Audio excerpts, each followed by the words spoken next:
Gising na gising. Magandang araw po sa inyo. Kape at pandasal na po tayo. Ito po si Cardinal Chito Tagle.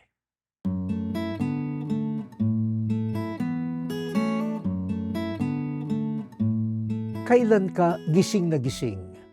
Anong mga bagay ang gumigising sa iyo at nagpapanatili ng iyong atensyon? Hayaan ninyong manghula ako.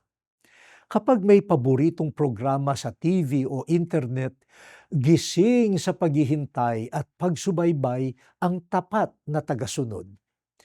Gising ang iba sa paghihintay sa fan meet o concert ng idolong artista, singer o sports celebrity. Kapag may sakit ang anak, asawa o magulang, hindi ka dapuan ng antok sa pag-aalala. Pero parang madaling tamlayin ang iba kung mabigat ang paksa ng isang aralin o conference. Wala ring sigla kapag ang kasama ay hindi mo kasundo.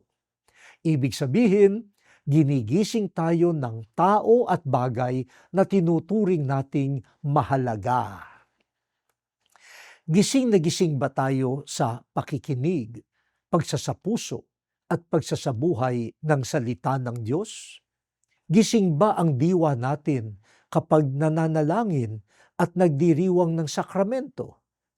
Gising ba tayo sa paglilingkod sa kapwa, paghihilom ng sugat ng mga binabaliwala, at pagsusulong ng katarungan, katotohanan at kapayapaan? Sana mahalaga ang mga ito para sa atin.